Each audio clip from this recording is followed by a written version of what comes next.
네, 고발 사주 의혹부터 여야 진영의 대선 주자들 경선까지 지금 전국은 굵직한 이슈들로 숨가쁘게 흘러가고 있습니다. 이런 전국 이슈들을 더해서 코로나 사태 또 부동산 문제들로 집권 여당의 고민과 숙제도 더 많아지고 있습니다. 더불어민주당은 이 상황을 어떻게 바라보고 또 풀어가고 있을까요? 송영길 당대표 모시고 함께 이야기 나눠보겠습니다. 어서 오십시오. 네, 안녕하세요. 바쁜 시간인데 이렇게 출연에 응해주셔서 감사합니다. 네. 전국 현안 몇 가지 여쭙고 민생 현안에 대한 대표님의 생각도 물어보겠습니다. 먼저 검찰의 고발 사주 의혹과 관련해서 공수처가 본격 수사에 착수했잖아요. 이번 수사를 통해서 반드시 밝혀내야 할 대목이 어디 있습니까?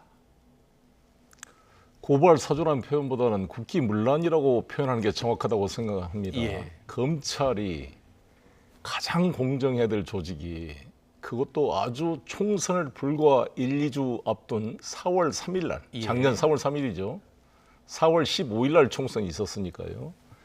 그때 야당 국회의원으로 출마한 검사 출신 김웅 의원에게 수사정보기획관 손모 검사가 자신의 데리고 있던 검사를 시켜서 작성했던 예. 고발장을 전달했습니다. 우리 여권 인사들과 기자들 13명을 고발한 고발서 내용을 치밀하게 정리해서 전달했다는 사실은 거의 검찰 역사상 유례를 찾아보기 어려운 최악의 사건이 아닌가 이렇게 생각합니다. 그래서 네. 지금 뭐 박지원 원장 가지고 괜히 물타기를 하고 있는데 핵심은 4월 3일 날 손준성 검사 명의로 텔레그램으로 보내진 그 문건이 예. 누가 작성을 했고 어떻게 전달됐는지를 밝히는 것이 중요하다고 생각합니다. 예, 그 문건을 누가 작성했는지 그리고 손준성 검사가 실제로 작성했는지 여부 이제 공처가 지금 수사를 하고 있습니다. 그런데 최근에 야당에서는 여권 유력 주자를 향한 정치 공작이라는 주장에 더해서 제보자가 박지원 원장을 만난 것을 놓고서 박 원장의 해명을 촉구하고 있습니다. 이런 야당의 주장에 대해서는 어떻게 보십니까?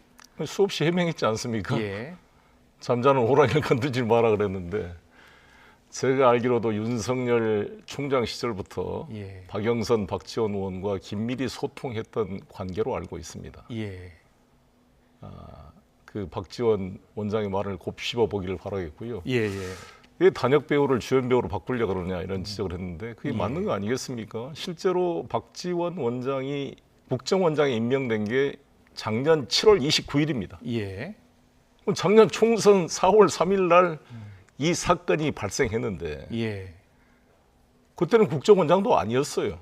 우리 여당 의원도 아닙니다. 예. 야당 아니었습니까? 예, 예. 당시에 특히 박지원 원장은 목포에서 국민의당 그때 안철수 당인가요? 거기서 출마를 해서 우리 당 김원희 국회의원과 치열하게 경선하던 상황이었습니다. 예, 예. 뭘 어떻게 개입을 한다는 거죠? 그래서 우리 윤호중 원내대표가 미래에서 온 터미네이터냐 이런 표현을 썼는데 예, 말이 맞지가 않는 거라고 봅니다. 예. 이제 야당에서 이제 주장하고 있는 내용을 들어보면 지난 8월 11일 날 이제 제보자와 박지원 네. 국정원장이 만난 것 아니겠습니까? 그런데 네. 그 전날 이 제보자가 김웅 의원한테 전달받은 자료들 캡처 자료를 한 100여 건 다운로드를 받았다. 그리고 그 다음 날 박지원 원장을 만났다. 뭔가 의혹이 있을 수 있다. 이런 주장이거든요. 아니 그런 문제는 이런 거 아니겠습니까? 제가 그런 표현을 썼는데 예. 범죄 현장을 목격한 목격자가 그 목격 사실을 경찰한테 오늘 말할까 내일 말할까를 논의한 게 범죄 사실을 사주한 것은 아니잖아요. 예. 이미 발생한 범죄를 밝히는 게 중요하지. 예. 그걸 오늘 말했냐 내일 말했냐가 중요한 건 아니라고 생각합니다. 예. 이준석 대표는 계속해서 이야기하고 있는 게 충분히 해명하지 않으면 국정원장의 사퇴 경질을 요구하겠다 이렇게 이야기하고 있습니다. 이준석 대표의 주장에 대해서는 어떻게 생각하세요? 뭐 야당 대표로서의 뭐 그런 공세를 할 수 있겠지만 예. 중요한 건 사실관계를 정확히 확정을 하고 판단을 해야 될 거 아니겠습니까? 예. 이 중요한 것은 본질이 현직 검찰총장의 눈과 귀로 알려져 있는 수사정보기획관 손모 검사가 예. 자신의 검사 사법고시 동기인 김웅 당시 야당 국회의원 후보자한테 이걸 전달했다는 게 핵심 아니에요. 예. 고발장을 검찰 조직을 이용해서 이것은 본인이 작성하지 않고 자기 부하 검사를 지시해서 작성했다면 더 엄중한 검찰 그렇습니다. 조직이 예, 개입한 검찰은 반드시 심각한- 정적 중립을 지켜야 하니까요. 만약에 그런 사실이 그렇습니다. 확인이 된다면 국기문란 행위가 맞죠. 그렇습니다. 예, 예. 그 정도의 수사에 착수할 만큼의 그러한 의심되는 이미 자료들이 나온 예. 거 아니겠습니까? 예. 당연히 수사해야 될 대상이라고 봅니다.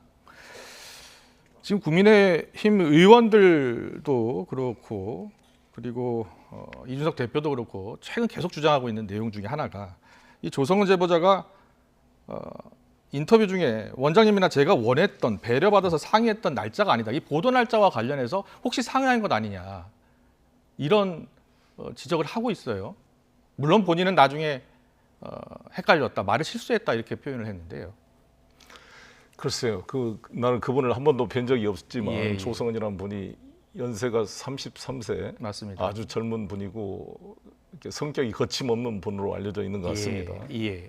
아마 저분의 아버님이 변호사님이신데 천정배 의원님과 아마 법조 아는 관계로 알게 돼서 이렇게 예. 연결된 걸로 알려져 있더라고요. 저도 이번에 들었습니다만 그냥 재기발랄한 분이기 때문에 예. 거침없이 말씀을 하시는 거겠죠. 예. 전체 문맥을 봐야 될 거라고 보여지고요. 그러다가 그 단어를 썼다. 국정원장이 그 사이에 단어가 들어갔다. 아니 저는 그 내용은 잘 모르겠고 예. 문제는 그게 무슨 문제냐고 이번 사건의 본질과 예. 사건의 본질은 검찰이 그렇습니다. 고발장을 야당에 사주했느냐. 그렇습니다. 예, 그게 이제 본질이죠. 그게 본질이죠. 예. 근데 그 사실을 오늘 알릴까 내일 알릴까를 상의했다 누구랑? 근데 국정원장이 만약에 상의를 했다면 그 또한 아니 그 가정에 기초해서 제가 예. 답변하기도 그렇고 그 예. 문제는 이 박지원 원장에게 물어볼 일이고 제가 할 문제는 알겠습니다. 아니라고 봅니다. 공수처가 수사를 지금 하고 있는데 국민의힘에서는 공수처가 국정원장도 수사하라고 지금 이야기하고요. 국민의힘이. 그리고 또 윤석열 캠프 측에서는 고발장까지 접수한 상황입니다. 그런 거야말로 별건 수사 아니겠습니까? 예. 사건의 본질을 엎으려고는 마치 고래고기 사건 수사를 했더니 오히려 황운하 경찰을 수사했던 윤석열 검찰처럼 뭘 사건의 본질을 반대되는 사건을 수사하는 이런 검찰 행위가 한두 번이 아니었습니다. 예. 왜 우리 국민들에게 검찰 개혁을 외치겠습니까? 여기 우리 기업인들이나 다 한 번씩 검찰의 특수부의 조사를 받아보신 분들은 느끼겠지만 털 때까지 나올 때까지 털고 안 되면 다른 별건 수사하고 끝까지 아무튼 그 사람을 괴롭혀서 자신들이 맞추는 그림에 짜 넣는 거 아니겠어요? 예. 윤석열 이 검찰총장 그 검사 시절에 적폐 수사라 그래가지고 했던 사람 중에 5명이 자살해서 돌아가셨습니다. 예. 물론 적폐 수사는 해야겠죠. 그러나 적법 절차에 따라 해야 되지 않겠어요? 자신의 동기 검사였던 변창훈 그 검사가 국정원에 파견됐던 분이죠. 예. 오죽했으면 갑자기 변호사 사무실에서 투신 자살을 했겠습니까? 얼마나 무리한 수사를 했으면. 가장 유능한 수사관은요. 검사는 피의자를 승복하게 만들면서 하는 수사입니다. 예. 뭔가 알겠습니다. 억울하고 자기가 지은 죄가 있으면 자백하면서 하는 거, 증거를 들이대면 자백하면서 승복을 하게 되잖아요. 예. 그게 뛰어난 수사관인데 저렇게 무리하게 별건 수사를 한다든지 억지로 뒤집어 씌우게 되면 저런 극단적인 일이 벌어지게 되는 거죠. 예. 그런 전형적인 그런 검사가 윤석열 지금 후보로 알려져 있습니다. 예. 이번 의혹과 관련해서 국정조사 얘기까지 사실 나왔었거든요. 네. 김영배 최고위원이 얘기하지 않았습니까? 국정조사 추진까지도 생각하고 있습니까? 저는 일단 공수처나 검찰이 수사를 하는 게 1번이다 이렇게 봅니다. 예. 네, 국정조사라 그래도 저희가 직접 강제 수사권이 있는 것이 아니기 때문에 국회의원이 네. 일단 공수처와 검찰이 자신의 조직의 명예를 걸고 저는 이거 진실을 밝혀야 된다 이렇게 예. 생각합니다. 야당에서는 정보위를 열어서 박지원 국정원장 부르자고 하고요. 또 윤 전 총장은 자신을 국회로 부르라, 법사에서 해명하겠다라고 이야기하고 있는데 국회 차원에서 가능할까요? 윤석열 후보는 빨리 수사기관에서 소환하면 소환에 의해서 조사에 응하는 것이 먼저다 이렇게 생각합니다. 그리고 박지원 원장을 부르자라고 야당이 또 주장을 한다면요. 수사기관에서 필요하면 부르겠죠. 그리고 박전 원장도 부르면 나가겠다라고 얘기하신 것 같은데. 아니 국회 정부에서 부르면 당연히 나가지 않겠습니까? 예. 알겠습니다. 오늘 뭐 여러 가지 많이 여쭈려고 했는데 벌써 10분이 지나가서요. 민주당 경선 이야기 좀 하겠습니다. 네.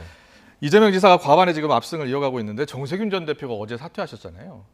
혹시 사퇴하기 전에 대표님한테 연락하셨습니까? 아무래도 결단을 하실 걸로 많이 알려졌죠. 예. 어제 제가 통화를 드렸습니다. 위로의 네. 말씀을 드렸고 힘내시라고 그랬군요. 했습니다. 예. 최근에 민주당 그 경선 보니까 1차 선거인단 64만 명 투표율이 상당히 높더라고요. 그렇습니다. 예. 네. 경선이 좀 열기가 달아오른 것 같던데 어떻게 보고 계세요?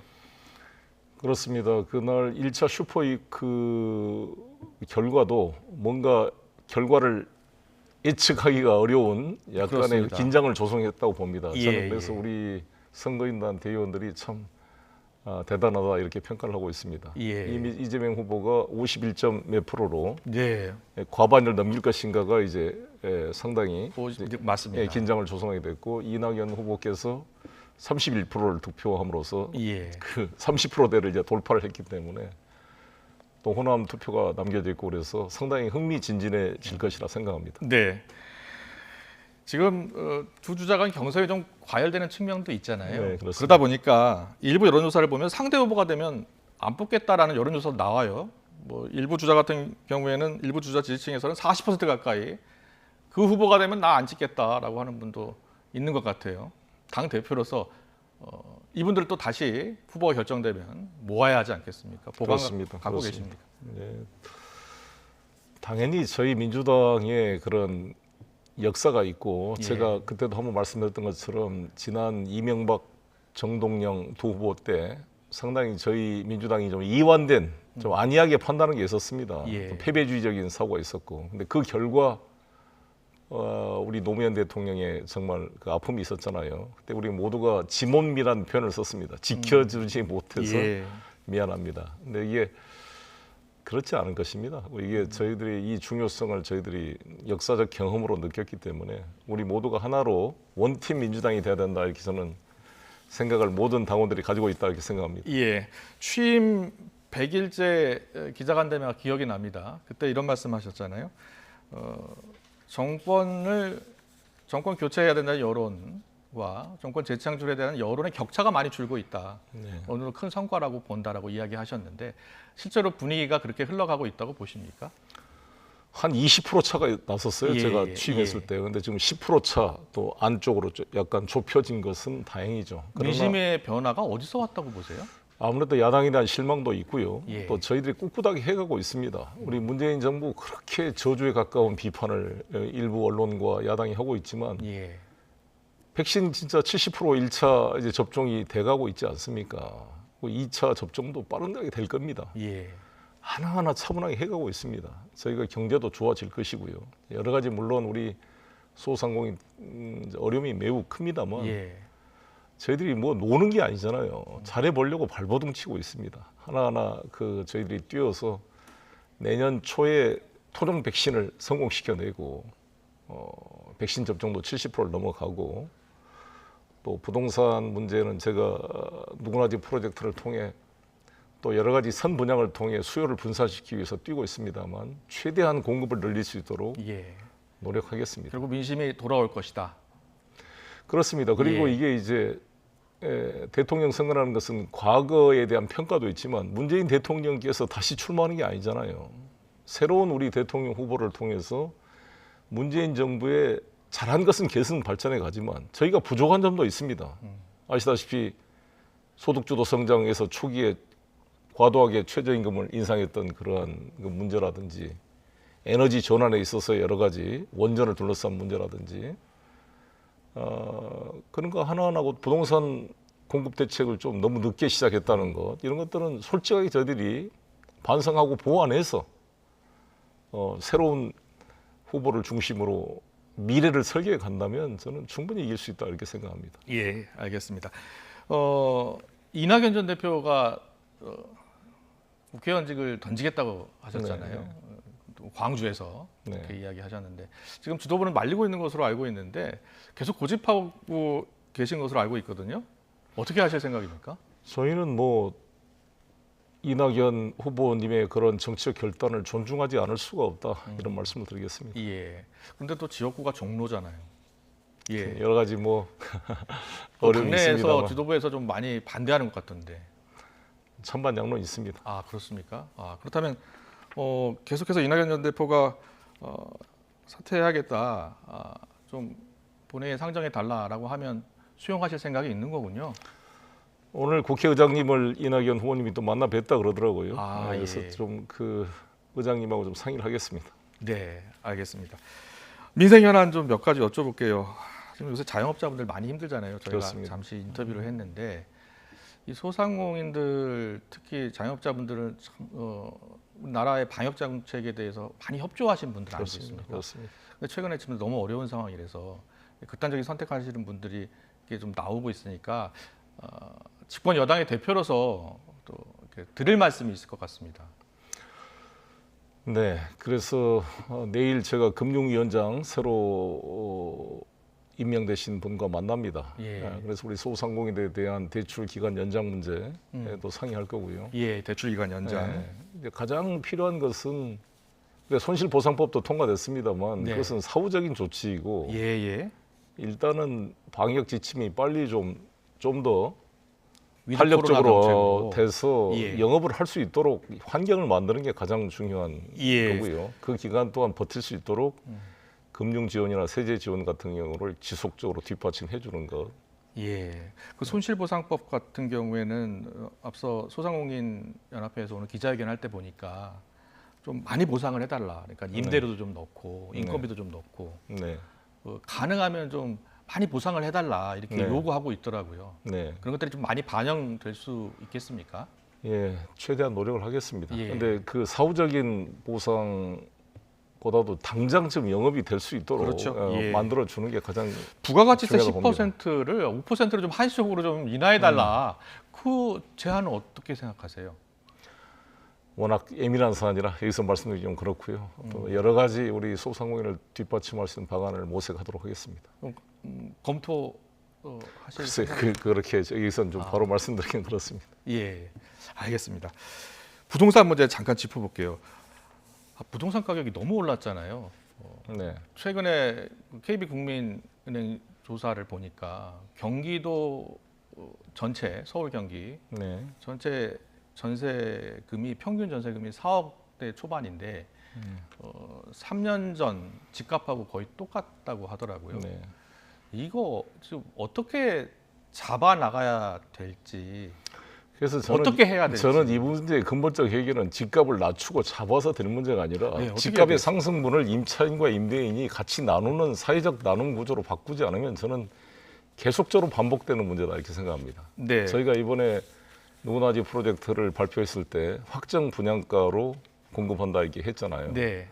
예를 들어서 뉴스테이 같은 경우라든지 이런 임대주택을 공급하는 이 사업체들이 의무 임대 기간 5년이나 8년, 10년이 지나고 나면 그 상승된 그 가격으로 다 분양을 해서 엄청난 분양 차익을 가져가는 구조거든요. 예, 예. 근데 이 분양 차익을 임차인과 임대인이 같이 나누게 되면은 사실 집값이 오르더라도 걱정이 없거든요. 예. 그런 집값의 구조를- 10% 정도 이내에 내고 네. 향후 10년 뒤에 집값이 오르면 그것을 최초의 분양 가격으로 최초 산다 분양 이거죠. 가격으로 살 수 있다는 거잖아요. 그렇습니다. 집값이 떨어지면 안 사도 되는 거죠. 그렇습니다. 예. 근데 지금 보니까 이제 시작을 했더라고요. 네. 예. 지금 뭐 인천 검단에 네, 시작했는데 그리고, 좀 속도를 내야 되는데 참 네. 속도가 좀 늦어요. 근데 사실 이 주택 공급이라는 게 행정 절차고 건설 기간 합하면 한 최소한 4년 5년이 걸리기 때문에 예. 저 속도를 좀 더 빨리 내보기 위해서 노력하겠습니다. 네. 그런데 그 최근에 보니까 신혼부부를 비롯해서요. 많은 분들이 전세 자금이 어려워서 네. 전세금 대기가 어려워요. 너무 많이 올라서. 네, 네, 근데 대출을 잘 안 해줘가지고 네, 그게 또 걱정이에요. 그렇습니다. 예. 그래서 결국은 자꾸 지방으로 밀리는 거거든요. 네. 수도권에 집을 얻고 싶은데 그리고 서울 가까이 얻고 싶은데 대출 제한을 풀어달라는 목소리가 높습니다. 그렇습니다. 예. 대표님 그래서 어떻게 해야 되겠습니까? 내일 금융위원장과 만남을 통해서 여러 가지를 다 점검을 해보겠습니다. 실수요자들에 대한 금리 대책. 사실 지난번 부동산 대책 때도 저는 LTV, DTI 그 이야기를 했더니 논란이 많이 있었지 않습니까? 예. 근데 사실 자기 돈으로 집을 살 수 있는 사람이 별로 없어요. 그렇습니다. 보증금도 예. 사실 저도 2억 4천 지금 전세 아파 살고 있는데 우리 인천은 아직도 쌉니다. 보증금. 집값 올려달라고 하지 않았습니까? 24평인데 2억 4천이니까. 예. 근데 이제 보통 몇 천만 원씩 올려달라 그러면 일반 봉급 생활자들은 목돈을 빌릴 수밖에 없죠. 예. 근데 전세 자금 대출을 3% 이하로 할 수 있도록 그런 상품을 누구나 보증이 난 상품을 만들었습니다. 저는 그걸 일반화해서 저렴하게 낮은 금리로 좀 공급이 되도록 하자. 그래서 저는 항상 저의 소망이 뭐냐면 적어도 전세자금 대출이나 이런 보증금 인상 대출 이런 것만큼은 신용 등급에 따라 이자를 차별하지 않고 아무리 내가 6등급, 7등급이라도 예. 국가가 허그가 보증하더니 SGI가 보증을 해서 동일하게 3% 이하 주택담보대출 금리와 동일하게 대출받을 수 있도록 해보자는 게 제 구상입니다. 예. 그리고 전세 보증금이 총 1,800조가 돼요, 우리나라가 약. 그 전세 보증금을 담보로 대출해서 쓰면 3% 이하로 대출에 쓸 수가 있거든요. 내 돈이잖아요. 제가 2억 4천 전세 보증금 살고 있는데 제가 국회의원이 아니라 신용등급 7등급짜리라고 생각합시다. 그럼 제가 아들이 아파서 지금 수술비 1,000만 원이 필요한데 그 예. 돈을 빌리려면 13%, 15% 빌려야 돼요. 그러나 2억 4천 내 보증금을 담보로 빌리면 2.6% 빌릴 수가 있거든요. 이 상품을 일반화시키면 저는 엄청난 이득을 국민에게 돌릴 수 있다 이렇게 생각합니다. 알겠습니다. 지금 뭐 대표님하고 인터뷰 시간이 얼마 남지 않아서 몇 가지 좀 더 네. 여쭐 게 있어서 네. 물어보겠습니다. 윤석열, 홍준표 등 야당 후보 가운데 누가 가장 껄끄러운 상대가 될 것 같냐 이렇게 저희가 질문을 뽑아봤는데 어떻게 근데 생각하세요? 저는 말씀드린 대로 우리가 지난번에 BBK라든지 예. 내곡동 생태탕 뭐 오세훈 후보와의 할 때 또 MB 때 이런 게 있었습니다만 중요한 것은 정권 교체를 바라는 국민이 50%가 넘게 되면 누가 되더라도 다 쉽지가 않습니다. 그러니까 저는 예. 상대방을 네거티브로 공격해서 저희가 이길 수 있는 게 아니다 이렇게 저는 확신을 가지고 있습니다. 그렇군요. 우리 예. 스스로가 국민들에게 믿음직한 집권 세력 다시 한번 나라를 맡겨도 되겠다는 비전을 보여주는 게 1번이다. 그렇군요. 거기에 집중을 여릅니다. 예. 그래서 후보가 누가 되더라도 우리는 대한민국을 우리 민주당과 민주당의 후보가 다시 한번 책임지고 가겠습니다. 그렇다면 앞으로 여당 대선 후보 누가 나오든 네거티브보다는 정책으로 국민에게 호소할 가능성이 크겠네요. 그렇습니다. 예. 야당 후보 누가 되더라도 야당 후보 누가 되더라도 우리 여당 후보를 중심으로 저희가 10월 10일 날 후보가 한 달 정도 먼저 확정되는 것은 장점이다 이렇게 생각합니다. 예. 왜냐하면 서로 간에 상처 입었던 후보들 간에 그것을 통합시키는 시간을 벌고 또 대통령과 대통령 후보와 당대표 3인이 삼위일체가 돼서 집권당 이점을 활용하고 책임지는 안정감 있는 그런 세력으로 이걸 국민들에게 보여준다면 네, 저는 새로운 국민들께서 과거에 대한 불만에 문재인 정부에 대한 불만에 아무것도 모르는 국정을 전혀 모르는 오로지 사람을 잡아다 구속시킨 일만 하던 그 윤석열이라는 사람한테 저렇게 지지를 보내는 것은 우리가 반성해야 될 점이잖아요. 우리가 예. 얼마나 미우면 자기들이 뽑았던 박근혜 대통령을 구속시켰던 사람을 다시 데려다가 대통령 후보로 뽑으려고 그러겠어요. 그건 좀 비정상인데 그러나 국민들께서 그에 대한 것은 우리의 잘못의 표현이기 때문에 우리가 이것을 해소시키고 새로운 대통령 후보를 중심으로 부족한 점을 보완하고 미래를 향해 비전을 제시한다면 저는 우리에게 국민들께서 다시 한번 신임을 주실 것이다 이렇게 생각합니다. 네, 정책과 비전 대결을 할 생각이다. 예, 야당도 그렇게 준비를 해서 이번 대선 여야 대결은 네거티브 없는 좀 대결이 됐으면 좋겠네요. 네거티브 하겠죠. 윤석열 후보는 맨 한 게 사실 국정을 잘 모르잖아요. 계속 검찰 수사로 싸우는 것만 좋아하지.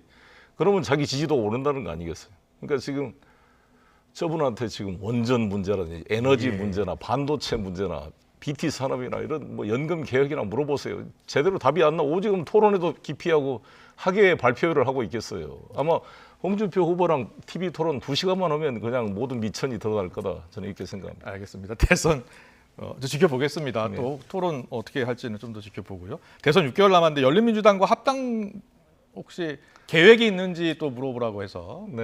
예. 뭐 열린민주당과는 함께 할 것입니다. 어떤 형태로 할 것인지는 뭐 제가 최강욱 대표랑 긴밀히 상의하도록 하겠습니다. 어떤 형태로든 함께할 생각이다. 네. 알겠습니다. 여기까지 듣도록 하겠습니다. 여러 가지 현안에 대해서 여쭤봤는데요. 25분 정도 한 것 같은데 시간이 짧습니다. 송영길 대표와 함께 이야기 나눠봤습니다. 오늘 말씀 잘 들었습니다. 네, 고맙습니다. 감사합니다.